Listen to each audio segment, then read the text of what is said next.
Hello everyone, Tweedledum here, back for another episode of our deck crafting guides, and this time we'll be looking into monsters, our first faction of non-humans. Now, when I was making the tier list for this video, I was actually surprised by how many legendary cards monsters had that were just so dependent on specific mechanics that it was both hard and easy to make this list. We'll be discussing legendary cards, or cards that require 800 scraps to be crafted, and the cards I will be mentioning aren't ranked in any particular order, so feel free to craft the cards you think will be most useful for you if you don't have enough scraps to craft them all. We will be looking into not only the card's power level in the current meta, but also its versatility in being able to be added into various types of decks. As I've mentioned before, with so many monsters legendary cards requiring more synergy than the other factions we've covered before, it's a rather tight list. So with that out of the way, let's get started. Our first card is Nano Fire, a 9 provision special card that lets you look at 2 random gold cards from your deck and gives you the choice to play one while you place the other on top of your deck. This gives you a guaranteed gold card on your next draw, making this card very good on its own and even better when paired with cards like Dandelion Poet.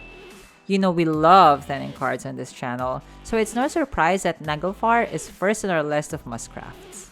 Next up is our Unnamed Cave Troll, a 9 provision 7 power unit with 4 armor that is the Defender card from Monsters. We're now 3 on 3 for recommending Defenders on these crafting guides, and that's because Defenders are just so good.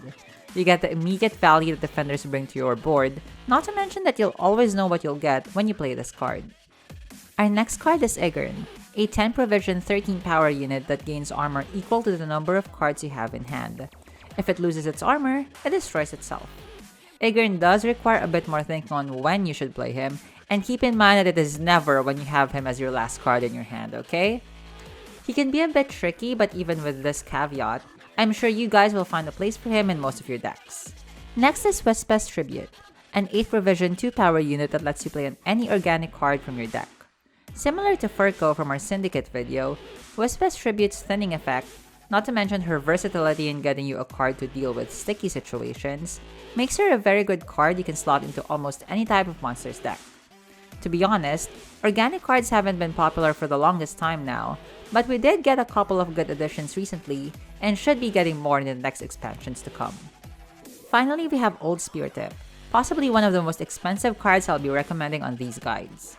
Old Speartip is a 14 provision 12 power unit that does nothing. It's a straightforward 12 points for 14 provisions. Now, the reason why Speartip is on this list and not the other cards from our honorable mentions is consistency. With this card, you'll always know what you'll get, and I think that is a far more important quality in a card, most especially for beginners.